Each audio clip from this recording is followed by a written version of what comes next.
Saudara-saudariku, para sahabat Yesus dimanapun Anda berada, dan secara khusus seluruh umat di Paroki Santo Yosef Medari dan Stasi Santo Thomas Seyagan yang terkasih, pada hari Minggu tanggal 9 Agustus 2020 kita merayakan perayaan Ekaristi hari Minggu biasa yang ke-19. Marilah kita dikuatkan oleh sabda Tuhan dengan merenungkan bacaan-bacaan sabda pada hari ini. Kita mengawalinya dengan berdoa. Dalam nama Bapa, Putra, dan Roh Kudus. Amin. Allah Bapa yang Maha Kuasa dan Kekal, berkat pengajaran Roh Kudus, kami boleh menyambut Engkau, menyebut Engkau Bapa. Kobarkanlah dalam diri kami semangat sebagai anak-anak-Mu, agar kami layak menerima warisan yang telah Engkau janjikan. Dengan pengantaran Yesus Kristus Putra-Mu Tuhan kami, yang bersama dengan Dikau dalam persatuan Roh Kudus hidup dan berkuasa, Allah sepanjang segala masa. Amin. Bacaan Injil pada hari Minggu tanggal 9 Agustus 2020 pada Minggu biasa yang ke-19 dari Injil Matius bab 14 ayat 22 sampai dengan 33. Sesudah mengenyangkan orang banyak dengan roti, Yesus segera menyuruh murid-muridnya naik perahu dan mendahulunya ke seberang, sementara ia menyuruh orang banyak pulang. Dan setelah orang banyak itu disuruhnya pulang, Yesus mendaki bukit untuk berdoa seorang diri. Ketika hari sudah malam, ia sendirian di situ.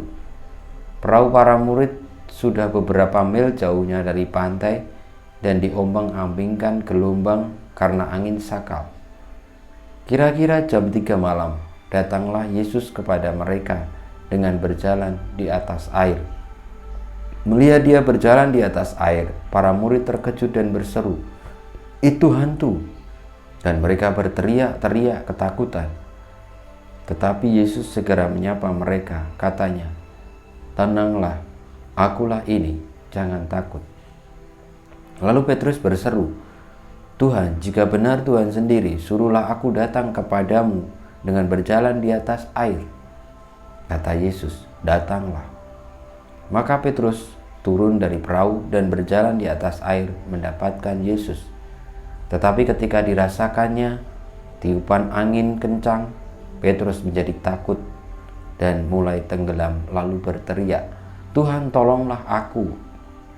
Segera Yesus mengulurkan tangannya, memegang Petrus, dan berkata, "Hai orang yang kurang percaya, mengapa engkau bimbang?"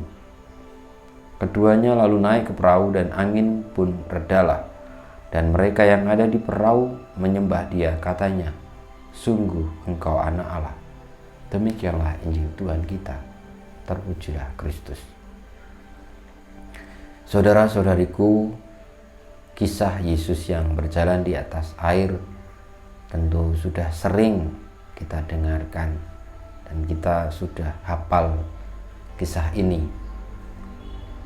Kisah ini mengajak kita untuk kembali kepada permenungan sejauh manakah kita percaya. Dan percaya itu mudah sekali untuk dikatakan, tetapi untuk dilaksanakan tentu tidak mudah, karena percaya terkait dengan ketetapan hati dan juga keberanian untuk memilih dan menghidupi pilihan itu. Dan ini ada kaitannya juga dengan iman atau hidup beriman. Maka kalau tadi Petrus disebut oleh Tuhan Yesus sebagai orang yang kurang percaya dan lalu tenggelam, karena memang pada saat itulah ketika ketakutan mulai muncul, lalu kita menjadi tidak kuat lagi. Dan ketakutan itu muncul karena kita tidak percaya. Apa yang dikatakan Yesus sungguh-sungguh relevan bagi kita. Kalau kita beriman, percaya kepada Tuhan, tentu kita juga yakin dalam setiap karya-karya yang kita lakukan. Ketika Tuhan menyertai, maka semuanya tidak ada sesuatu yang mustahil. Tetapi bukan berarti dengan begitu kita bisa semuanya, tidak. Tetapi saat kita mengandalkan Tuhan, hanya karena Tuhan saja, maka marilah dalam situasi di tengah danau yang penuh gelombang, di tengah kapal yang digempur oleh angin sakal yang terombang-ambingkan, lalu mulai datang Tuhan Yesus.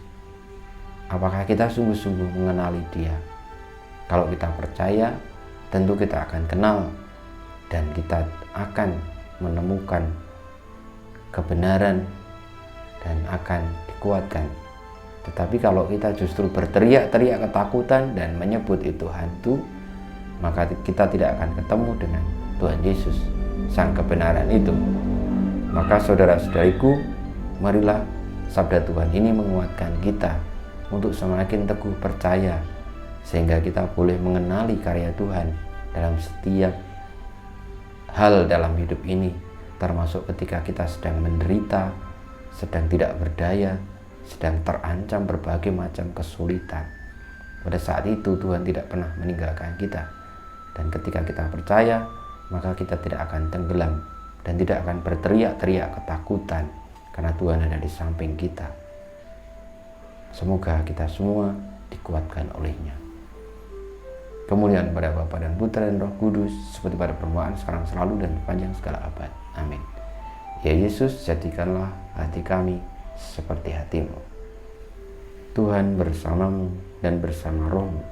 Kita semua, hidup kita, karya-karya kita, keluarga kita, perjuangan kita untuk tetap memiliki iman yang teguh dan memusatkan diri kepada Allah yang akan memampukan kita dalam menjalani hidup ini sesuai dengan kehendak-Nya, senantiasa dibimbing, dilindungi, diberkati oleh Allah yang Maha Kuasa, Bapa dan Putra dan Roh Kudus. Amin.